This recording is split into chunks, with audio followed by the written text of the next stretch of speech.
Hello, my dear students. I hope you all have been doing well. I'm Dr. Qurat-ul-Ain and we are studying Pharmacology course. This is my lecture number 4, and in this lecture we are studying about the biotransformation or the metabolism of the drug. Before this lecture, we have been studied about the absorption of the drug and the distribution of the drug. All these steps are the drug pharmacokinetics. So first of all, we have to understand that what is the pharmacokinetics of a drug. So pharmacokinetics is the way our body handles the drug. How in the pharmacokinetics we studied that how the body absorbs the drug, how the body distribute the drug into different body compartments, and how the body metabolizing the drug, and how the body eliminating the drug from our body or from itself. So all these are the steps of the pharmacokinetics of the drug. And then today we are studying that how the drug how our body metabolize a drug. So first of all, we have to understand that what is drug metabolism, or what is the drug biotransformation. So drug biotransformation is actually a series of biochemical reaction that takes place into the different parts of our body and into the different compartment of the cells of our different body organs, and that aims to transform or convert the drug in such form that could be easily excreted from our body. So by the drug biotransformation, drug may be activated or may become deactivated or may remain in unaltered form. So it is not necessary by the drug biotransformation drug become active or the drug become inactive, but many times the drug remain unaltered even after biotransformation. And these chemical reaction takes place into different body organ, but the liver is the prime organ where most of the drugs are metabolized, because the liver is containing various drug metabolizing enzymes. So the main organ of drug biotransformation is the liver. However, the drug may be biotransformed into the lungs, in kidneys, and in the adrenal gland. So what happened in the biotransformation? The drug, uh, all those drugs, they mainly all those drugs that are less lipid soluble and more lipid soluble and less polar, they become more polar and less lipid soluble. And more polar and less lipid soluble can be easily more polar and less lipid soluble drugs can be easily excreted from our body. So this is the aim of the drug biotransformation, to excrete the drug from of our body, because after giving the onset of action, we do not want that the chemical entities or the drug that are in the form of the chemical remain in our body. So that is the how the drug the body metabolize the drug with the purpose of removing the drug from our body. So there are different phases of drug metabolism. For example, phase 1 reaction, or phase 1 reaction, and another phase of drug metabolism is the phase 2 reaction. So most of the drug undergoes first in the phase 1 reaction, and then undergoes into the phase 2 reaction, and then excrete from the body. However, sometime what happened, the drugs first enter into the phase 2 reaction, and then comes into in the phase 1 reaction, and then excrete from the body. So this order, when the drug enter first into the phase 2 reaction and then go into the phase 1 reaction, and then excrete from the body is called as the reversal of the order of the drug metabolism or the reaction. So one by one, we would be studying that what are the phase 1 reaction and what are these phase 2 reaction, and how the reversal, the drug undergoes into the reversal order, and what are those drugs that undergoes in the reverse, that metabolized by reverse order. So the phase 1 reaction are actually sets of different chemical reaction.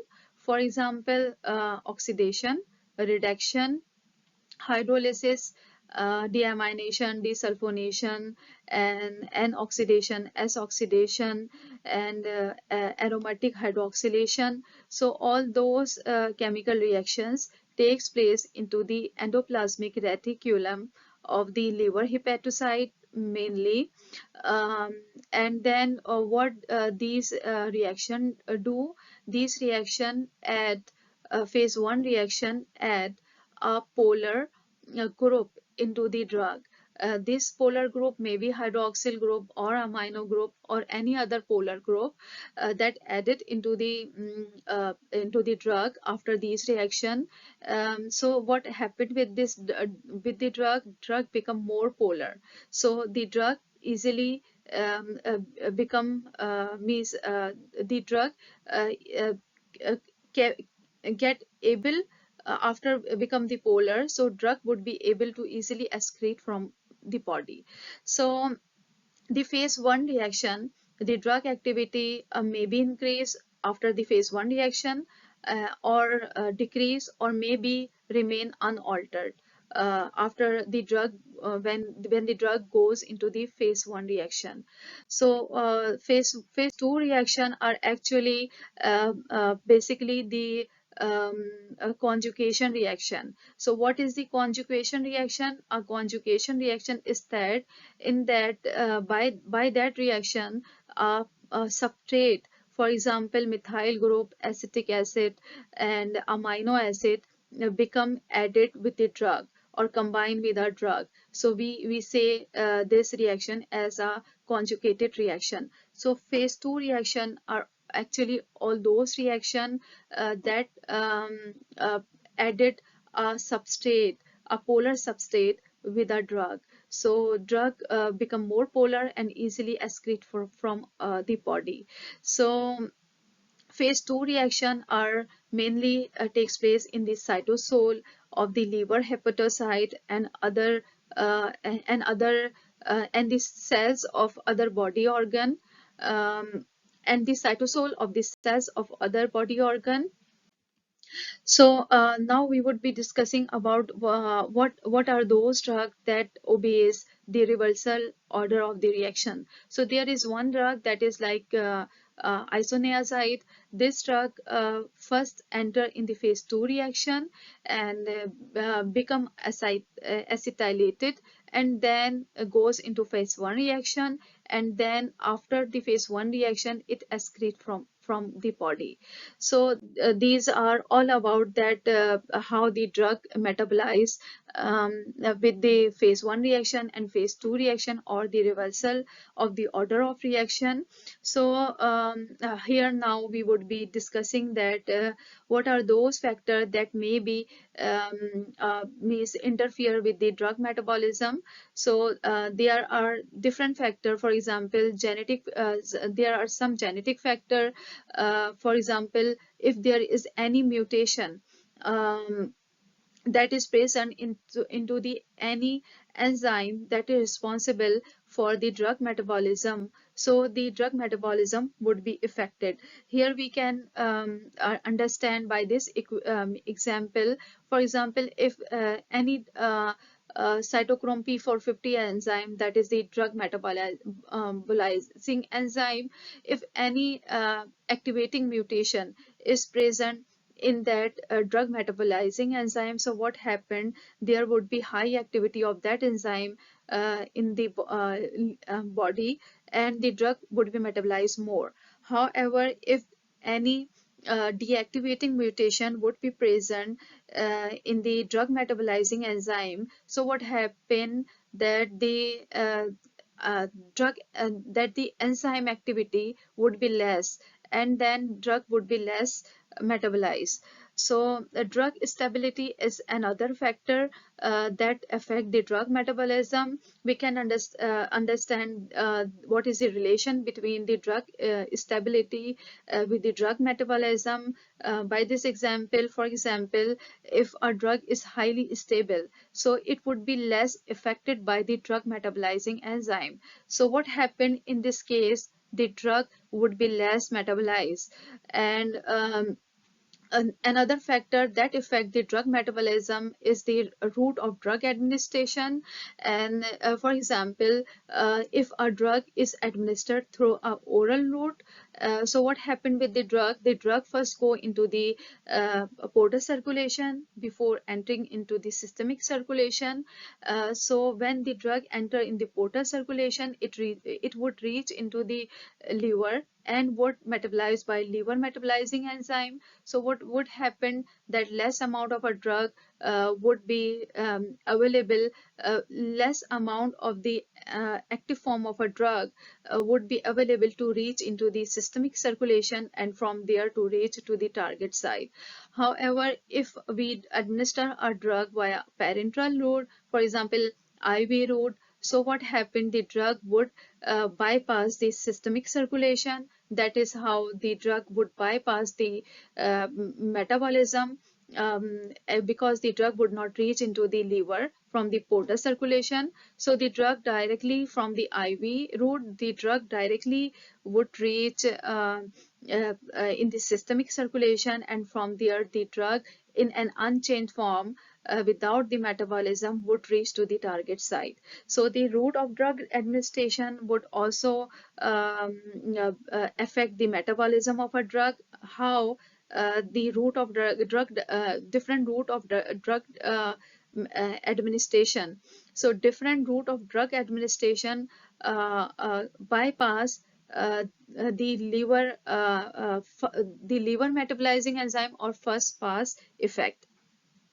So another factor that also can be effect on the drug metabolism is the age of the patient. So with the age, the different enzyme activity get declined. So that is how it would affect the metabolism of the drug. And the other factor is the disease condition. So what happened during the different disease condition, the enzyme activity get variable. So that is how the different disease condition may affect the drug metabolism. So this was all about the drug metabolism. Now we would be discussing about one important factor or a phenomena that is important to understand here, and it is related with the drug biotransformation. So this phenomena or this mechanism or this factor is the drug bioavailability. So actually, what is the drug bioavailability? As the name bioavailability is indicating that the bio means related with the bio, and the availability is the drug. So what does it mean? It means that how much bio avail how how much the drug that is biologically active is present in the blood or the target site. So what is the bioavailability? Bioavailability is actually the fraction of a drug that would reach into the target site in an unchanged form. So from where this concept comes from? This concept comes from the first pass metabolism. So what happened if we administer a drug through our oral route? What happened? The drug reaches to the to the portal circulation, from where it reaches to the liver and affected by the liver metabolizing enzyme. And if the drug after the metabolism is degraded, so very few fraction or very less amount of a drug would be reaches to the systemic circulation. So the drug bioavailability is a fraction of a drug that would reach to the systemic circulation or the target site in an unchanged form. So we can calculate the bioavailability by dividing the drug that administer by calculating the area under curve of the drug that administered through a oral route, or by calculating and by dividing it with the area under curve of a drug that reaches in the plasma, or that administered via the IV route. So it is actually the ratio. Bioavailability is actually a ratio of area under curve of a drug that administered orally and the area under curve of a drug that administered through the IV route. So there are different factors that also affect the bioavailability of a drug, and one of the most important factor is the first pass metabolism. So we have already discussed that what is the first pass metabolism. Actually, the first pass metabolism is uh, uh, when we administer our drug through the oral route, it would reaches to the portal circulation first. From there, it enter into the liver and the metabolized by liver metabolizing enzyme or hepatic enzyme, or the hepatic enzyme or cytochrome P450 enzyme. So this is the first pass metabolism that affect the bioavailability of a drug, because the after the first pass metabolism, most of the time very less amount of the drug would reach to the target site. And then bioavailability would also affect by the solubility of a drug.